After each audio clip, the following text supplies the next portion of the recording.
And as an entrepreneur, it's like 90% of the time getting kicked in the nuts, right? Like, this is not gonna get any better. Like, this is not gonna get any better until I do it. But with entrepreneurship, it's just you're wearing 27 hats and you have to figure it out as you go. So for me, that was the biggest thing. It was absolutely terrifying. And you gotta want it, especially for entrepreneurs. You need all the energy you can get because life's gonna kick you in the mouth. If your dorsal vagal nerve is shut down, your whole body is, you're just gonna be dragging yourself through existence. And I guarantee it that you're gonna be predicated on stimulants, just to wake up. And you're probably gonna be drinking just to go to sleep because you're so haywired. I mean, energy is everything, right? If you don't have energy, you have.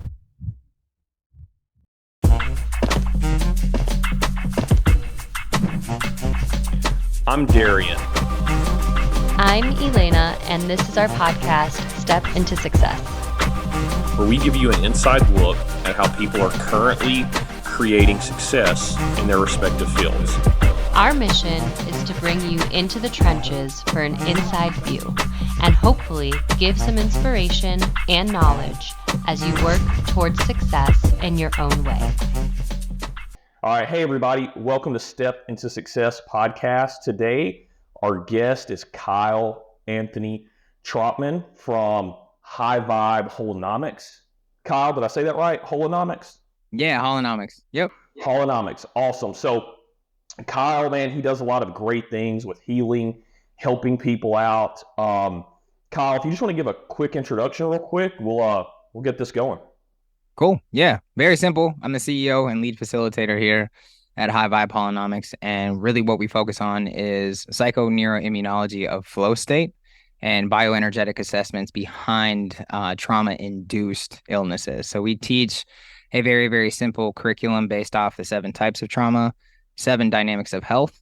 And we also teach the 7 requirements of change, just to kind of give you a very, very simple platform of how to go to step A, or from point A to point B in your journey of change or healing, or however you want to slice that. We like to call it the education to transformative change.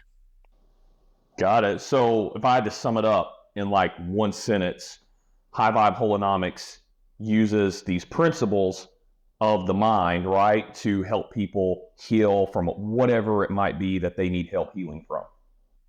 Yeah, I mean, that's perfect. I mean, it's a little bit more than principles. It's like an applied practicum as well as an education curriculum too.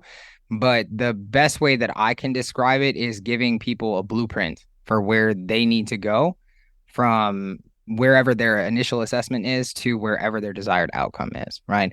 Because if you start to realize the entrapment or enslavement of the process of desires, we want to pair it with an intention rather than it just being a desire. So we start to break down levels and maps of consciousness for people so they can understand where they're going from point A to point B. Very cool. Got it. Very cool. I like that blueprint. It gives it almost like a scientific foundation to kind of build upon. So that's kind of neat. Yeah, I feel like we have to be rooted in neuroscience, because then it kind of like falls into like the whole woo-woo categories and like the new age stuff, where it's like they're kind of, getting away from the point of like what is concrete, and then also how we can break down, activity values, action values, how those align with morals and actually true values, and then how you can actually harness your energy to be able to transform. And there's got to be some form of metrics, right? Because if you don't have metrics, you can't track it, right? And that's what science is there for. So if we just say, oh, hey, just go meditate, or hey, go do this, right? We're not really getting tangible results unless we can get you from point A to point B. Gotcha. So how did you get started with all of this? I mean, is there like a particular point that just kind of like a switch flipped for you and you're just like, let's dive into that, your journey? I mean, this is kind of the biggest like emotional question. Thankfully, I've been asked it multiple times, so it's like I don't get teary-eyed anymore, but my entire family was sick. Right. My mom has 4 degenerative conditions. My dad had ulcerative colitis. He had stage 3. So that was helpful kind of like when I was more doing the nutrition side, when I was working with him back in 2017. And my brother was diagnosed with juvenile diabetes when he was 9. And he actually was diagnosed after that when he was 25 with stage 4 kidney failure. And I actually lived in Los Angeles to be a caregiver for him before he got a double transplant. So everyone and my immediate family was sick, and I was like, I should probably do something so I don't become the fourth victim. Wow. Okay. Wow. Super powerful, I guess, beginnings. So your mission and goal with all of this is just kind of to help people heal. Is there, something beyond that now that you're, bringing this to more people than just your immediate family? Absolutely. Yeah, I don't know if you guys are familiar with what MTP is. Obviously, you guys are on the business side of things. Like it's a massive transformative purpose or a massive transformative process. It depends on how you guys want to slice it. But me, it's for kids, right? I wasn't given any tools when I was a young kid to be able to navigate the emotional side of things, whether that been trauma, adversity, or just constant and chronic stress. So I see exactly like where we are right now in today's distracted society and constant dopamine and dopaminergic, like fixated society. And these kids need leaders, right? So for me, I kind of got that a little bit from my mom, and my mom's side, specifically from her being a social worker. And it just stuck. One of my mentors was Fred Rogers. I always put him on my Mount Rushmore of mentors. And for me, it's just about not just the family, it's about the future generations because they have all the essential tools, skills, the ability to acquire with all the technology that we have, and essentially the DNA makeup to make the changes that we need to see going forward. So for me, it's more so about the future generations than it is just about, people in general. It's about the entirety of the family. Wow. Super powerful. That is. It's amazing. So you kind of spoke to a little bit, the challenges that got you into this, with your family's health and everything. Have you faced other obstacles as you started this journey, started growing, and kind of what do those look like for you? Yeah, I mean, as an entrepreneur, it's like 90% of the time getting kicked in the nuts, right? You got to learn how to have stress tolerance, know exactly how to stretch your challenge and skills balance. You need to know how to stretch your window of tolerance. But prior to that, I had 11-year substance abuse issue. So that was a key indicator where if I go down this route, one, I'm a slave to two systems, right? And that is to myself and my own programming and obviously substance abuse, and then also to not being able to have autonomy, right? And autonomy is my own choice with what I want to do with my life. If I go to a job, right, or if I go to this, I don't have that sense of control, and the lack of autonomy is one of the key triggers, Maslow's triggers for burnout, right? And this is the reason why we see such an extensive amount of burnout in life is because people don't have that same control. So me wanting to tackle, master myself and having a constant curiosity for what consciousness is as a whole. But that was the biggest thing, was to just make sure that I didn't become a statistic.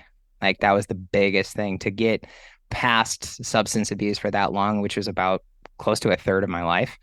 That was like the biggest challenge. And then you get into entrepreneurship and you kind of, it's that jump out of a plane without a parachute and kind of figure yourself out, and hopefully there's a net at the bottom to keep you alive. So those are the biggest challenges for sure.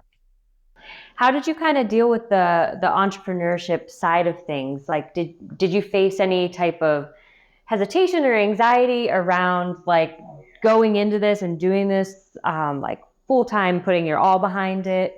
And was there anything that kind of helped you through those initial steps of getting to this point of success that you're at now? Yeah. I mean, 5 years of doing this part time, which was helpful. So I got to chip away, which was really, really great. And then obviously coming up here in say about a week and a half, we'll be at 2 years full time. But the biggest thing was knowing that I was going to die one day, right? So if I could put everything out on the line, if I could help out as many people as I possibly could, if I could go to sleep knowing that I gave everything I had, that was the biggest thing. Because I know from when I was an employee, I wasn't, there was just a part of me that just didn't feel complete with what I was doing. I was like, yeah, it's cool. I know how to make money, but if that is what your extrinsic motivator is, and that's your sole motivator, that's like the lowest barometer specifically, of motivation. And for me, it was just basically saying, all right, well, you're going to go, right? I've seen enough people pass away in my life. We all have a finite timeline within this physical existence. And then I also had a near death experience in 2015. So I was like, yo, just fucking do it. just put your whole heart, your whole mind, put your whole soul into a project that can help a future generation. So, yeah. So, how long did you do it part time before you went into it full time? And I guess, what was the defining moment that made you say, I'm going to pursue this full time rather than part time? Was it simply just like having enough clients, saving up enough money? For people listening that are maybe also or they're doing something on the side right now, like when should they know, hey, let's take the plunge and do it full time? Dude, that is a great question. That's a question that I haven't been asked. Wait, we did part-time for 5 years, which was super, super helpful because I was also taking care of my parents at the time. I was being a part-time caregiver. I was also working a part-time job and doing this part-time. So it kind of felt like Well, three part-time jobs, in right. that process. And I remember I was living in Florida at the time, and a company that I had worked with had just folded. And I remember I was just like, fuck this. Like, fuck this. I was like, it was Christmas. I was like, let's just go. And it was almost out of desperation. I was like, I had $6,000 in the bank, right? Like, and I was just like, this is not gonna get any better. Like, this is not gonna get any better until I do it. And I was thankful to just have that, like, kind of, I wouldn't say bad break in your psyche. It was that healthy break in the psyche where I was just like, it's kind of like a schism, right? Where it's just like you stay in this like comfortable pocket here where you're just trying to stay comfortable because you know what, to predict, or you're trying to go over here and your mind is trying to split into decision. And I just had to go with one way. And I was just like, I'm just never gonna stop. So, and it hasn't since. Wow. So that's something that kind of comes up a lot in this entrepreneurial sector of things, is that like pushing yourself beyond the comfort zone. What did that look like for you at first when you finally said, like, okay, here's the schism, it's one side or the other, I'm going this route? Like, was it smooth sailing from there, or did you still have to kind of work and chip away at certain challenges that maybe you've been facing, or did new obstacles come up? Like, what did those initial first steps look like for you? I mean, the biggest one that came up was the transition of not just the comfortability, but also just of Maslow's hierarchy of needs. Like the one thing that I was very thankful for is that my business is portable, right? Like I have a home office, I have two other offices, but at the time I didn't even have a place to live, right? I was subletting at a place and I was preparing to get a place in Florida. And then the first month came, and then everything started to unravel. I moved 8 times in 15 months over the course of, the last couple years. And that in its essence will make anybody go mad. So those were the constant obstacles that came up. And thankfully, like I have a very strong faith. So God took care of us, on a beautiful, abundant side financially to be able to get us to that point. But for me, it was terrifying. It was terrifying. Like it was to make that jump when you're on that cliff. It's like the universe is like the hand that pushes you, right? And then it's also the hand that you can't see that's going to support you at the same time. And it's tough because we go through our human programming of, oh, like we're just so accustomed to be able to get a paycheck, right? And that's not what entrepreneurship is. Like it's mission driven, it's people driven, it's not paycheck driven. So to make that switch, it was terrifying. It's like a full body, like what are we doing? And you just have to do it. And once you do it, then it's freedom. It really is.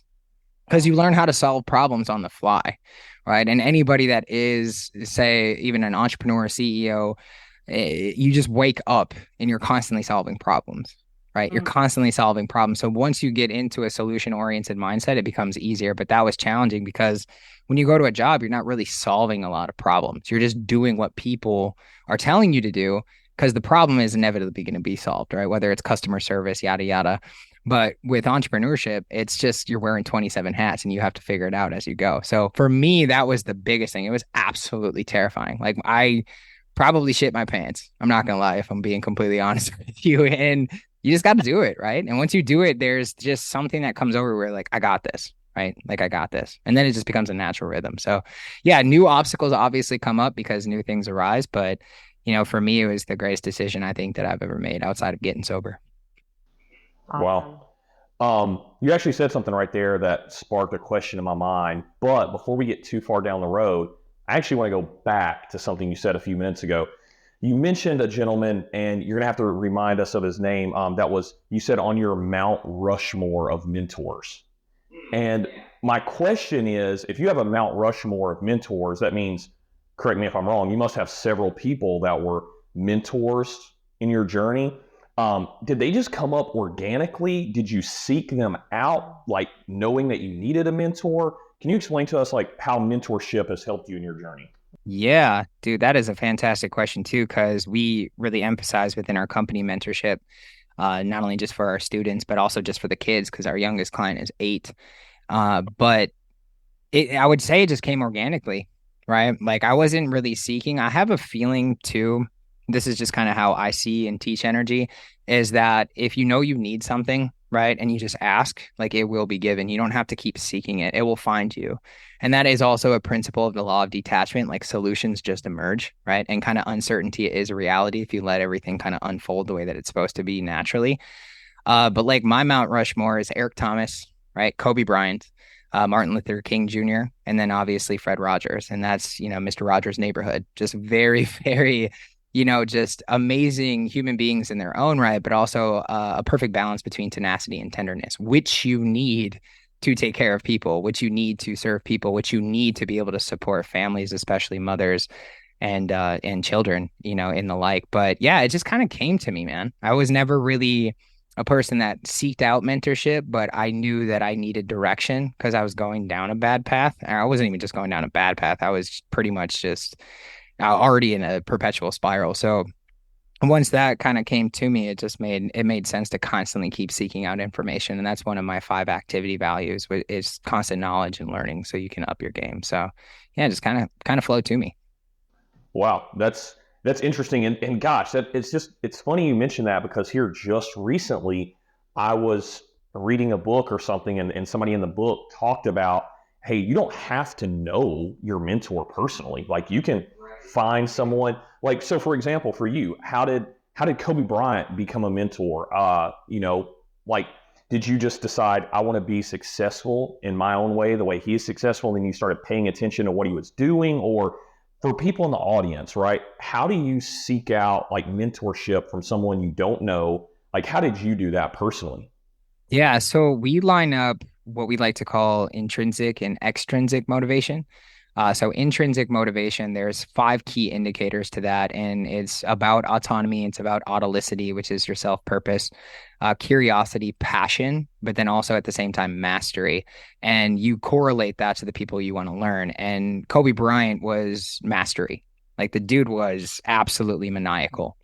And for me, it just reminded me of what it takes, right? Like when it goes down to entrepreneurship, like you're gonna have the 2 o'clock in the morning, you're gonna have the 4 o'clock in the morning, you're gonna have an all-nighter, right? It's just gonna be an obsession. And for me, my whole goal was to be able to translate that to leadership without translating the cynicism behind it, right? Because there's a lot of self-interest when you come into to obsession. And that's one of the key indicators of burnout. So for me, how I help people with that is line up intrinsic, extrinsic motivators to your values and your activity values, right? Because you can have values that are characteristic based, but you can also have values that are purely based on activities and action that you need to take. Because if you don't take action, nothing's going to change.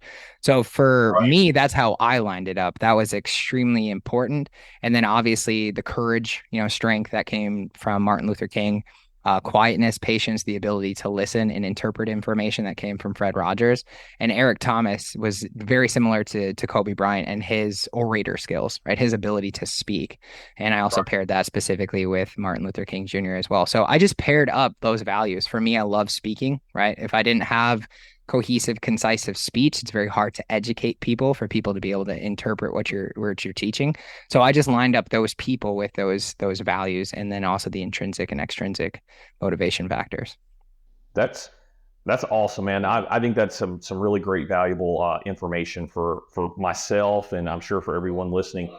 One other thing that I want to pop back to, because I think this is important. A lot of the people that we're hoping to reach through our podcast are individuals at any age, but especially young people, hopefully, that are maybe wanting to be an entrepreneur, wanting to run their own business. You said as CEO of your company, you have to wear about 27 different hats, right? What hat would you say is the most difficult one? What is it? Is it the creative side? Is it the managing like the finances side? Like what is something that you think people, what for you is the most difficult? So if you had to give advice on what other people should try to learn to help them in their entrepreneurial journey, what would that be? Does that question make sense for you? Absolutely, absolutely. I always love when people have the question where they're like, does that make sense? And we live in kind of like a sensical, nonsensical, paradoxical world. It's kind of fascinating. Because like when I'm processing it, I'm like, okay, well, my answer is going to be way different for people who have more people on their staff. Like I only got 4 people that I work with, so it's a little bit Right. different. I would say delegation and creativity, right? Okay. That's the challenging because when you have so many things, you have to obviously manage time, delegate that, and then you also have to be on top of research. You have to be on top of product development. That's mine. But also at the same time, my advice for people out there is like just prepare to eat shit for a couple years. Okay. Anywhere from 2 to 5 years. Like if you're gonna get into it, like just get prepared to get wiped with the floor. It is not, it's not for the faint of heart. And I don't discourage that because we need people out there to be able to be innovators and then people that are going to blaze the new frontiers, specifically when it comes down into technologies, consciousness, things like that. But mine has always been creativity because when I get swamped with people, my creative process gets convergent focus, so I can't expand a lot of my creativity process. But obviously, in the last like couple of months, has been super super helpful by delegating certain things, so I can get more into product development as we switch different roles, different aspects of the business too, because it's like a tango, right? You got to find a Yep. rhythm and you got to find a flow. That's why we teach flow, is because flow is very intricate, and once you can dial it in, you know exactly what you're focusing on. But obviously, everybody is going to be different. But for me, it's definitely the creative process because that's where I really like to use my artistic mind to be able to bring that to the marketplace. Amazing. Very cool. Yeah, that's a great answer. So, can we get into a little bit more about like the specifics of your business? Like, what is holonomics and regenerative health, and just the type of work that you're doing with people? Yeah, absolutely. And the best place that I can start is the regenerative healthcare. Essentially, it's sovereignty of the mind to have autonomy of the body. Sovereignty of the mind means you have your own choice. Autonomy of the body means you have control over those decision makings. And if you're familiar with Maslow's burnout inventory, we have to teach polars because we do teach the cognitive load specifically for flow state, and the opposite of flow is burnout. So if we teach people how to not burn out or burnout proof, they can engage in flow triggers a lot more simpler. And there's about 22 like really awesome flow triggers for people to start to get intrigued by. And curiosity is one of those intrinsic motivators. So we really take people down this notion of your health is your responsibility. And if it's dependent or codependent, dependency being a physical thing, codependent being an emotional thing, to any outside system, it's a slave system. These systems that keep us matrix, right, kind of indoctrinated for us to not be able to think for ourselves, strip away our ability to have sovereign choice and then also autonomy choice. So that's the main focus on regenerative healthcare. Because if you look at nature, it's regenerative, right? Yeah. It's interdependent. So if we let it go and stop, fucking with it, right? It would take care of itself, right? It doesn't need our intervention. So we need to be able to teach humans the same principles of having independent mental health and emotional health so they can be interdependent in their engagement and cooperative with other people, specifically in society, to actually have an impact. And that alone picks back up off of my initial activity value, which is business with impact within integrity. So all of the things is teaching this web of how to keep a flow within your own activity values. And then we just do metrics. Where are you at energetically, right? Do you need a food plan? Do you need a movement plan? Do you need to know what your BMR and your TDEE is? Do you need to go through hermetic stressors? Do we need to get you in a, cold plunge or an infrared sauna 4 times out of the week to give you metrics on where your burnout metrics are and then also where your flow triggers are, so we can teach you how to properly use your mind for your own health. Wow. There's a ton of like awesome informational nuggets just packed within just that brief statement you had there. Sure. So something that kind of, as you were talking, just kind of came to my mind, like, do you find that people are aware of their current situation or not? And if not, like, how do you bring their awareness to the fact that like, hey, man, you're burnout, or like just bringing their cognition to their current state? Because I feel like a lot of us, whether we mean to or not, maybe are just kind of zombifying our way through the world in some sense, at one point or another. So how do we help people to kind of wake up? That is by far probably one of my favorite questions because it's really sticky until you actually do the research. Burnout in itself is subperceptual, means it comes onset.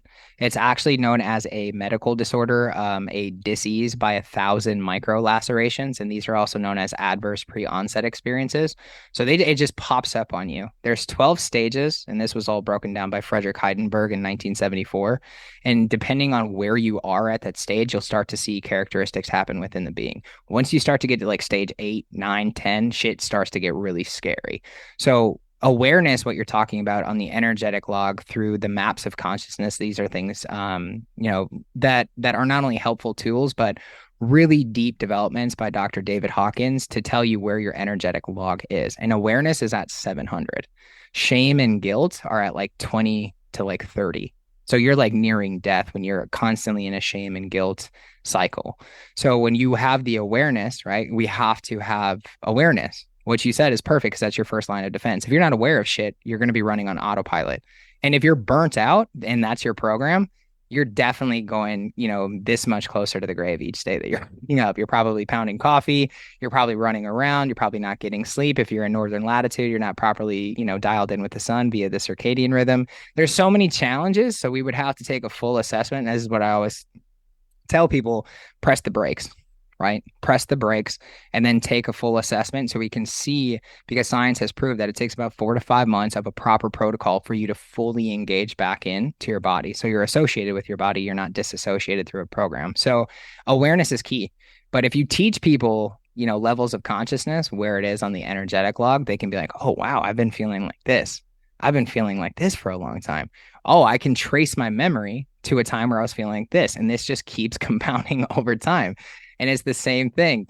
Compounded interest works negatively just as it does positively, right? And it's really fascinating once you start to give people the proper assessments of just where they are and just give them simple metrics, right? If you have 6 major burnout triggers, right, we can really start to gauge what awareness we need and what parts of your life, specifically within the 7 dynamics of health, that can help you get back to a sense of ease within the system, a sense of peace within the system, which is logged at 600 on the energetic scale.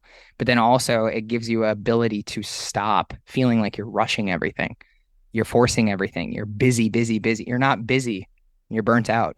You're pressing the gas while you have a governor on your car, right? You're just, or a e-brake. You have an e-brake on and you're just trying to press the gas, trying to get to the next place. So awareness is key. And that gives you an ability to see exactly what metrics that we need to focus on. So you can dial it back and you can actually be present for your job, for your kids, for your future endeavor. Especially for entrepreneurs, you need all the energy you can get because life's going to kick you in the mouth. Like you're going to go through adversity like left and right. So awareness is super, super key. Wow.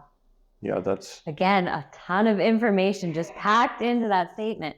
So, and I guess let me try to think how to phrase this question. You kind of mentioned family, job, like being present for all these different aspects of life. When you're working with people in these in the programs that you're helping them through, is it something that they can integrate into their current life, or is it something that, like, when you're at this level where you need this healing, you just need a total overhaul of everything and almost like an intervention? How do you kind of work with people to heal within their current phase of life and what they're experiencing? I love it. I love it. Yeah, that's a great question too, because it can be, depending on the severity of the burnout, it can be really, really taxing, specifically to just wipe the slate clean. Because what I've always told people in the traditional models, and obviously the allopathic model of traditional psychotherapy, talk therapy, things like that, if you don't pay attention to physics before you get into the psyche, you're not going to understand energy dynamics. If you had somebody at stage 12 burnout, like complete physical and mental exhaustion, and just completely wipe the board, they would be exhausted and probably in bed for maybe like 2 weeks. You have to slowly, bit by bit, give them little chunks. And that's the reason why we call chunking of, motivational goals, for them to slowly get their system back. Because what's beautiful about the body is that it heals you, right? You don't have to think about anything. You don't have to think about the food that you chew and digest. You don't have to think about your heart beating, right? You don't have to think about your blood coursing through you at any time. So we have to play the physics game before we play the psyche game. And what's really, really important to understand is within those 7 dynamics, 7 representing the number of power, if we can chunk bit by bit and give you metrics and a roadmap to stay within your activity values and then also give you proper motivation, you'll start to see this system come back online. And you got to want it, right? You got to want it. You have to intend to want to be the best version of yourself for something outside of yourself, because we all know if you're entrepreneurship, you don't get into this for yourself. And when you become a father, you don't become a father for yourself, right? You don't become, a partner for yourself. Like, this is the reason why, having partnership is so important in all aspects of life. So we have to look at the 7 dynamics just to make sure that you have full sense of empowerment so you can take that courageous step. And courage is the first step above pride on the energetic scale, and that process is empowerment. Once you keep taking bit by bit courageous steps on these little incremental maps, you're going to be solid. But if we just wiped the slate clean, you could be out for 2 months. And I've heard really like horror stories, with, business people and then also CEOs where they just had to be like apartment or home locked in for like 2-3 months because it got so bad. So we want to avoid that. Yeah, the level of different things coming at people, from all angles, and managing that can be tough. But it sounds like you kind of have a roadmap, like you're saying, a blueprint for people to follow. So that's really encouraging. So Yeah. So that's super interesting. And we've talked a bit this morning about burnout. I know I personally, and I don't know why I think this, but just personally, when I hear about healing and regenerative health, I think about things like addictions, right? Who all needs to heal, Kyle? Like, who all do you work with as far as what they need to heal, right? So addictions, burnout, what else is there? Dude, great question. Well, here, I'm gonna throw one at you because we were High Vibe Healing before we changed our name in October to High Vibe Holonomics. Main reason why we did that is because we had to see the full scope and the whole scope. Holonomics and neuroscience and brain theory means the entirety of the whole, right? We need to take the entirety of the whole approach rather than just the healing approach. And from psychoanalytic theory, Carl Jung said this, and I'm paraphrasing, but he said there is no such thing as healing. There's just letting go. Right. Oh, wow. And when we go through a process of release, it's called neutrality in the system. Have you ever noticed you can go back to a memory and you can pinpoint that exact memory, relive it, and there's no emotional charge if it had a negative experience to it? It's because you released the charge, right? So everybody has to do this. Why? Is because our attention span is so important. That's where our energy goes, right? Wherever our attention goes, our energy flows. But we have an average of 6 to 8 seconds of an attention span as adults right now. We go in and out of memory 15 to 50 times per hour. We have 56 disruptions. This is all instituted research from Gallup. 56 disruptions per day. We check our email 36 times per hour, right? And we wonder why this stuff is so, loaded up within our cognitive basis, right? We have decision fatigue on what we're wearing, how much makeup we need to put on, right? We have compassion fatigue for all the people that are fucking sick in this world, right? Especially shout out to all those people that have done caregivers, because there's a new medical disorder known as caregiver post-traumatic stress. There's a lot to take care of somebody that cannot take care of themselves. So to answer yours, just outside of those details and those, those research facts, is fucking everybody.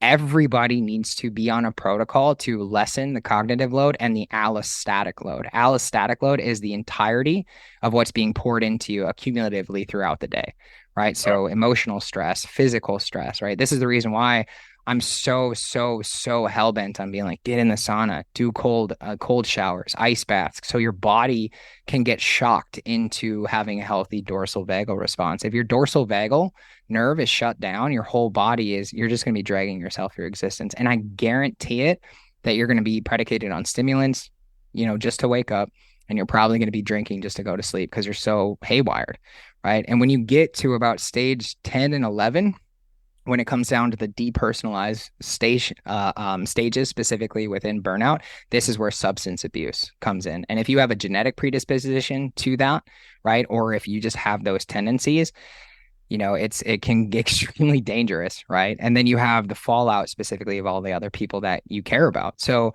whether it's trauma, whether it's addiction, they're all interwebbed specifically from your genetic predisposition and then what happened in your childhood before 7. That's why we have to give you a full blueprint. So if we can see all your metrics, we can really be like, hey, we're giving you a full system. We're not saying, hey, go to a hypnotherapist or hey, go to a therapist and talk with somebody. We're giving you like, hey, what is energy as a whole? Because if you ever do the research and realize if you just go to talk therapy or hypnotherapy doesn't change habits. Subconscious is not built on a habitual aspect. That's the conscious mind. And if you go to talk therapy and you just talk about your problems, there's a dopaminergic aspect within your receptors, which means you're just getting a cheap dopamine hit by talking about your problems, right? So we need to change the scale. So everybody needs to have something extremely potent. And that was just my gist of wanting to bring that to the marketplace. So they had a one-stop shop for change so they can understand all metrics of energy so they could take their life back. Wow. That's All right. that's pretty, yeah, that's a lot, man. Yeah. That's great. I love it. I think that yeah, I think there is obviously a huge market right now of people needing, like you said, everyone, right? Everyone needs help like this. Why do you think that this type of work that you do is more important now than ever before in human history? Is it? Would you say that this type of work that you're trying to bring to the marketplace is more important now than it ever has been in human history? And if so, why? Why is that? What's going on in society that is making what you do so important? Yeah. I mean, energy is everything, right? If you don't have energy, you have nothing. And your energy is fraction specifically from distraction, right? And then also when we teach trauma, which is neurophysiological disassociation is your mind away from your body, and neuro just being the mind, and physiological is neurophysiological dissociation. Your mind and your body are against each other, right? That promotes more distraction and confusion within the system, right? We promote alleviation of the cell danger response, and the cell danger response just says all the cells are perceiving threats, right? So if you're not focused on something, right, and you're fractioned within your mind and your body, your cells are going to perceive everything as a threat. So therefore, they're going to shut down and they're not going to produce ATP, which is the main fuel source for our mitochondria, which is the powerhouse of the cell. So everything is now it's predicated on energy, right? So your focus starts it, right? The molecular structure, which is your emotionality and all the things coming from the cells, and then also the cellular structure, like what's happening to the mitochondria. So if you don't have energy, everything falls apart. Everything falls apart systematically too. Literally, it's a phenomenon. So this is the reason why rampant chronic fatigue is a massive thing right now. And it has been for quite some time. If you could look at the symptomology of chronic fatigue and burnout, they're literally the exact same thing. We just make up these words just to tell people about diseases that are already there. And all of it is symptomology because there is no dis-ease. There's healing and adaptation, right? Your body is learning to adapt to environments just based off of the signals that you give it. And your biggest signal is your thought process. But if your thought process is distracted, what's going to happen, right? So now we're teaching all these kids, oh, we'll go out to eat and we'll give you a tablet while you're trying to eat. You're trying to eat while you're trying to be distracted. I'm like, guys, this kid is going to grow up so fractioned, right? And then you have these 6 to 8 year olds hopped up on Ritalin and Adderall. Like it's just, it doesn't make any sense because you can't focus until you're 12. Beta brainwaves, which is your focus attention, which what you guys are in because you guys are listening to me talk, doesn't develop until you're 12 years old. Right. I work with an 8 year old because she can actually focus. She's got a really awesome family that's supportive on what she's endeavor. She'll probably be a valedictorian in high school because she's super, super smart because she can focus. And those are those anomalies. The reason why this stuff is so important and teaching people awareness, concentration, elongated concentration is because that's where the energy starts. Then if everything's fractured, right? If you're trying to do 5 things at once, your system is confused. It's overloaded. And then the allostatic load, it's like trying to pour water into a full cup, right? It's going to overflow and everything's going to start to systematically fall apart. So whether it's working with me, right, or working in other forms of, understanding energy as a whole, it is massively important, especially if you're trying to do great stuff on this one life that we get, right? It's massively important. And that's the reason why we have such terrible understanding of how the mind actually functions in this distracted society in the 21st century. Yeah, that's a great point. And you said something there that actually is a perfect segue to a question I wanted to ask. We're going to be adding links in the description of these videos and everything, and people are going to be able to see your site. And I would strongly recommend anybody that, you know, is in need of your help, reach out to you and start to work with you. But my question is, aside from working with you or, you know, another, you know, provider or something, what are just some things that your average person can just start doing in their day-to-day life right now to help with burnout, distraction, all of these type of things? I know you've mentioned saunas and cold baths and things like that. What are some things people can just do just right now, tomorrow morning, Monday, when they wake up? What can they do to just start improving a little bit? One, take Maslach's burnout inventory, and that's Maslach's burnout inventory, just to kind of see where you're at. Understand the 6 burnout triggers, which one is the lack of control. The second is an insufficient reward. 3 is values conflict. And then you start to trickle into things like breakdown of community, things like work overload, right? Start to understand where you're at. And if you can say yes to any of those, you can start to reassess where you're at. 2, know exactly where you're at within, you know, the country, wherever you are, whether it's in the United States, anywhere else, and your latitude and your connection, obviously, to your circadian rhythm. Sleep is king, right? Because you can't rewire a foundation of the mind until you repeat every process that you're trying to learn and you rest, right? Those are the 2 principles of rewiring: is rest and repeat. Repeat, repeat, repeat. It takes 66 days to embed a neural pathway. That was done in a study in 2009 by the College of London. And you don't rewire, you don't process, consolidate information unless you're properly resting. So you need to be aligned with the proper circadian rhythm, right? So that's it. Pick a time to go to sleep every single night. Be as best as you can and close with it. This is if you have severe energy issues, and pick the same time to wake up every single morning, right? You have to get dialed in. I always recommend 7 hours of sleep for people who are extremely burnt out or on that scale. Obviously, for those that have unicorn blood in their 20s and early 30s, like myself, like, you can run it a little bit differently if you can understand different metrics within energy. I don't want to take away from the people that are out there grinding too, because that's just kind of how I got my way too. If you're in that certain parameter where you're having struggles, right, with your energy, you have to dial in your rest. You have to dial in your rest. And then you can start to incrementally put in those things like the infrared, like the cold showers. Cold showers are super, super, super, super simple, right? And not only that, when you go through these processes, when you have hypoarousal in your system or hyper arousal in your system, when you have shock to the system, it's a process known as hormesis. Your body can actually equilibrate, so you have an optimal arousal within your window of tolerance, so you can actually focus on stuff, right? Because if you ever realize you have hypoarousal or hyper arousal, you can't focus on anything, right? You're all over the place. So we need to teach the incremental things and then start with a morning flow. I don't like the word routine. It's too rigid. I like flow. You'll always hear me flow. If you always talk and connect with me, I'm always talking about flow, right? It's my passion. So if I could teach you flow in the morning, right, and you can know the triggers and how to dial it in, then you'll start to see your being just kind of release the proper neurochemicals and neurotransmitters it needs to properly dial in your day. So having a morning flow, having a possible power down before you go to sleep too, those are the biggest ones that I always tell people. Start small, right? Journal, right? Journaling is always helpful because it dumps the cognitive load, right? If you can do that in the morning within the first 30 to 45 minutes.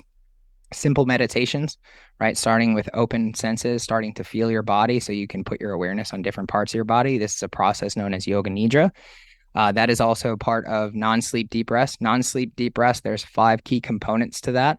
The reason why it's called the Power 5, because it's 5 times more restorative than sleep. So you have creative imagery, mental rehearsal, visualization, meditation, and also yoga nidra. So scanning your body, putting your awareness on different sensations. This is actually a restorative, healthy process. So simple things. And just reach out. We give away shit all the time for free, right? Okay. The one-to-one stuff is always valuable because I can really get into your metrics and really get into the unit, and connection is a huge motivator for me, for people. And obviously it's a biological drive for everybody. You want to be able to connect with like-minded and like-hearted people. But like, just show up. Our Facebook group, we post out the Healing Underground, which is our preliminary platform. We talk about everything like this. We had a episode last week specifically about psychedelics and plant medicine. Like, we go into all of this stuff. So if you need questions, just hop on in. We do it bi-weekly on Thursdays, at 7 p.m. Central Standard Time. You can ask questions. Keep it simple. Awesome. That's great. Great information. Thank you. Yeah, I'm gonna be, like we said, we'll be sure to put some links, in the once we release this interview, and that way people can see where they can connect. So one thing, like you kind of mentioned trauma a few times throughout this conversation. What role does trauma play in people's lives? And in your opinion, why do you think it's so rampant in this current age that we're in? Yeah. Yeah. I mean, the $1 million question, right? It is trauma everything, trauma everything. Well, stats here, right? Because I like to keep everything specifically aligned with science. The rhetoric behind trauma, we didn't really know about it until the 1995 Oklahoma City bombings, right? That's when it really got predicated into the consistent basis of what trauma is. Started a little bit in the Gulf War, right around the early 90s and trickled in, but there was something about the Oklahoma City bombings that was just constant. It was all over the news. It was just constantly circulating all the time. But the reason why it was so important at that time, rather than the Vietnam War or any other time before that, is because the science on a cognitive level started to catch up, right? We didn't have all that beforehand. And it takes roughly anywhere from 40 to 60 years of scientific literature for the actual society paradigm to shift, right? So this is the reason why this stuff is still relatively new, right? Where we weren't talking about this from, veterans in World War II and Vietnam, even though they were still having these symptoms, we just didn't have the basis of information to be able to have that same type of help, whether that was through the VA or other type of things. So trauma in its essence has more than 30 defined definitions via science. The easiest one is an egoic state, right? So you have your awareness as a whole, okay? You have 0.006% of your entire awareness is conscious by nature. That's your neocortex, your frontal lobe. Not a lot of bandwidth, right? 99.994% of your entire awareness is subperceptual, so your subconscious mind. These are all things in your limbic system and then the brainstem, right? So anything that bypasses that thin threshold within the conscious mind can be deemed traumatic if the nervous system, right, the body as a whole, connects it to a past experience that was connected to something that was traumatic in your childhood. From the ages of 0 to 6, you have no mental faculties. You were a fresh computer. So anything downloaded during that time, you're in your world of feelings, right? So it doesn't matter how little, doesn't matter how major it was, it's deemed traumatic to that child. So by the time you hit 7, you start to produce these different parameters within the mind where you're like, oh, well, I'm starting to create an identity for myself, right? From 0 to 6, you're purely dependent on your environment. So 50% of you is mom and dad. The other 50% is built between 0 and 6. It's a psychological phenomenon known as egocentrism. So whatever is happening at that time starts to become the blueprint of how you extend your life.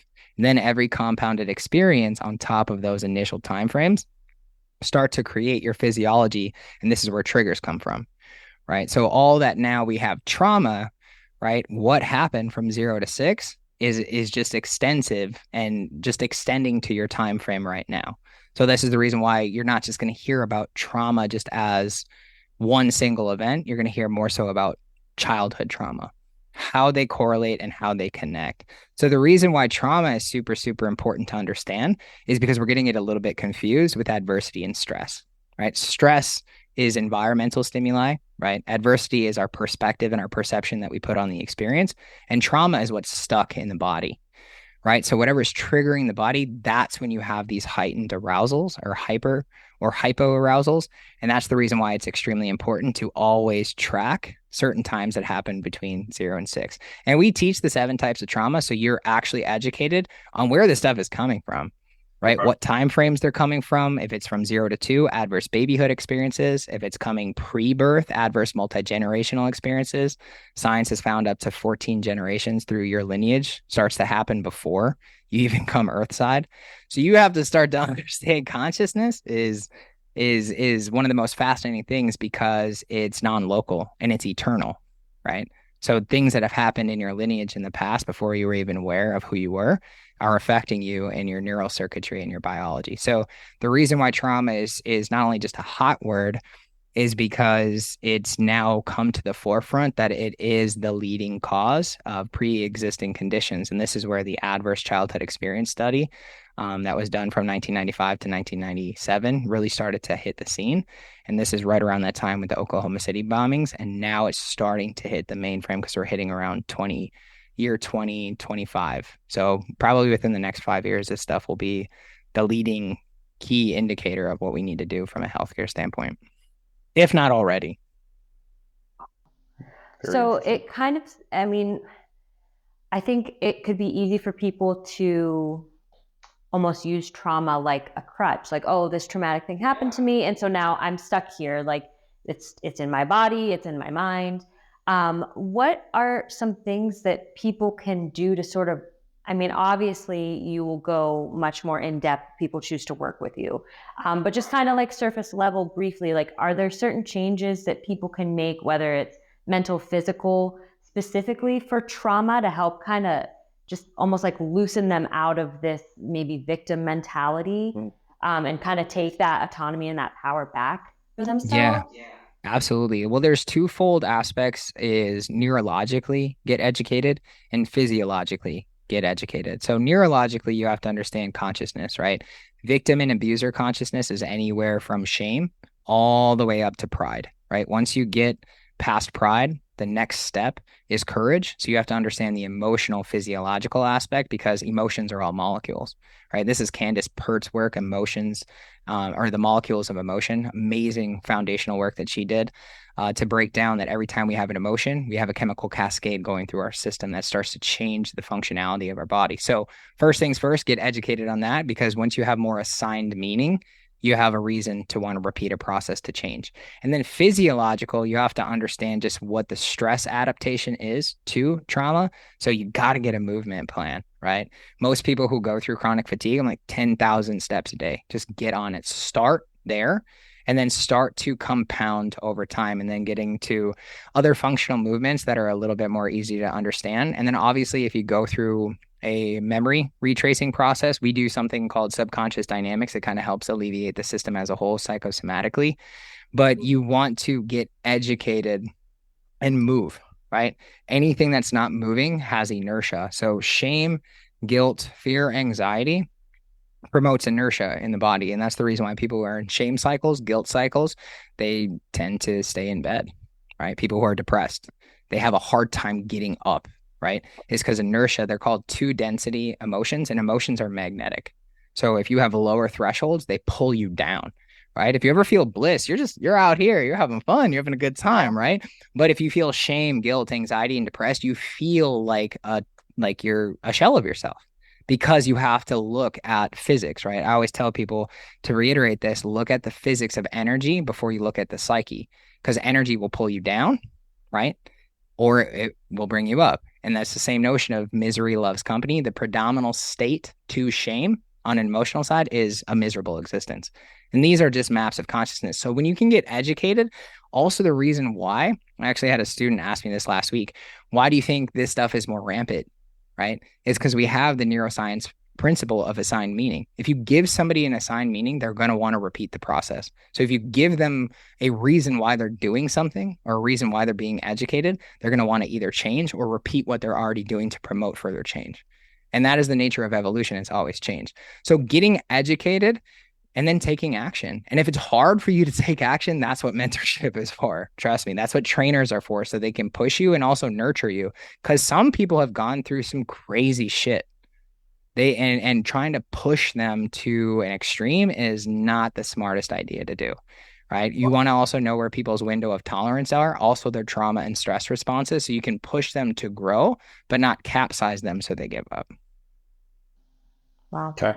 Yeah, that's really great stuff. Kyle, one other thing I want to ask as we kind of wrap up here is, you've mentioned change a few times, and it seems to me like obviously one of the main reasons why people would work with you or, work in this regenerative holistic health type environment is they want to change, right? They want to change for the positive. Without, giving away some of your stuff that you would go to in your classes, what are, I've seen on your website like 7 requirements of change. I've seen, phrases and stuff like this. I know you teach that. What are some of the requirements that people need to change? What are some ways that people can start changing, start creating new habits, start making more positive differences in their life? For sure. Yeah. Well, one, it's you got to have a roadmap. Okay. And the roadmap from the 7 requirements change. We obviously teach kids, right? And then we are also predicated on the Feynman technique. Feynman technique basically says master something, which we did with energy as a whole. Be able to teach a kid, 5-year-old or younger. That means you know how to master it, right? Keep reviewing the process and then also change accordingly. That's to kind of sum it up. There's obviously many different variations of the Feynman technique, but it's how to master teaching. So you can efficaciously like put people into a learning experience. So the roadmap is really simple, right? Starts with a desire and then an intent, right? If you don't have a process for the desire that is based on intent, it's going to be enslavement. That's where people are like, oh, I want this, I want this. It's craving, craving, craving. That's enslavement, right? For you to have an intent means you're going to set the actual motion in the process. Then you have to change your thoughts. Thoughts are electric, right? We're electric beings. About 95, if not more percent of our being is electric. So our thoughts have to change. Then they have to pair with new feelings. Feelings are magnetic. This is a principle in quantum physics known as electromagnetism. Those are the 3, right? Very, very simple. That starts the process. Then you need an executive plan, because if you don't take any actions, nothing's going to happen. You can't truly, truly think yourself to a constant state unless there's some action behind it, right? There has to be changed behavior. 5, this goes into the law of repetition, which is the governing agency of the neocortex. You repeat, you repeat, you repeat. Aristotle said, you become what you repeatedly do. Very, very simple. Old school philosophy within the Stoics. This stuff is not rocket science, guys. We got to keep it simple for kids to understand. 6 is the hardest one. It's devotion. That means you need to do shit when it sucks, right? This is the entrepreneurial code, right? When you wake up, you got a backache, no one cares, right? Your baby needs to be fed, right? You got 6 sales calls, doesn't matter. You got a little migraine, figure it out, right? It's more of the tenacious side that comes from it. And then 7, it's a lifestyle. It becomes who you are. The world responds to who you are. It doesn't care about what you want. The world does not give a shit about what you want, but you care about what you want. So you need to become who you need to be so the world responds to that. So that is the 7 requirements. And you got to get detailed because it has to pair with your activity values, right? Because if anything that you're doing within those frameworks is outside of your activity values, you're going to hemorrhage your energy, right? You're going to hemorrhage your concentration. So for me, I keep it simple. I have 5 activity values. If there's anything outside of that, I don't do it. So I know I can stay focused, right? And then you have to work within those cycles of where you're at, because we're always in cycles, right? So the easy part is getting clear. Once you have clarity within that roadmap, the body starts to create the momentum. And anybody who's been in business, who's had awesome momentum, you can see the results. And anytime you slow down and don't have momentum and have to start over again, it's super, super challenging, right? So you want to make sure that you're staying away from the inertia, right? And then you also can have the stress tolerance. So that's the biggest way that I've seen people really transcend and work through this process, is having that roadmap being crystal, crystal clear. And then obviously having boundaries within your clarity too. So you're not hemorrhaging your energy and you're really staying focused on what you want to accomplish. Wow. Awesome. That's great. That's great information. Love it. I personally learned a lot from that sure. and throughout this entire conversation. Kyle, just want to thank you so much again for being on the podcast. Listen, we're going to have links to your website in the description and everything, but also, can you just real quick tell everyone where they can find you on social media? What social media platforms are you on? Where can they find you? Give everybody a little bit of that. Yeah, it's going to be a little confusing, right? Because we have our old domain it's www.highvibehealing.info, right? That was our old company name. We're moving into a brand new system going into 2024 as I transition into a full-time CEO role. But I'm very active specifically on social media when it comes down to contact. You can find me, Kyle Anthony Trautmann, on Facebook, at Kyle A. Trautmann on Instagram. Those are obviously the 2 main hubs. And then I can get you connected to the community. Like, we have a very, very awesome community, whether that's on text thread, specifically on Telegram, but then also we have a Facebook group where if you're looking for any type of information or you want to talk and ask anything to the community, you can get connected with them too. We have a lot of awesome people, and it depends on where you're at too, right? We work with entrepreneurs, kids, we work with moms. Like we're not closed off, to any type of Right. demographic because Okay. everybody, like I said, needs this. So very, very simple. Kyle Anthony Trautmann on Facebook, at Kyle A. Trautmann on Instagram. Very, very active, very easy to get a hold of me. So Awesome. Well, thank you so much. This was just a super enlightening conversation. What you're doing seems really exciting and really helpful for the world. So thanks for doing your thing. yeah, thank you guys. I appreciate it. We appreciate it. Thank you, Kyle.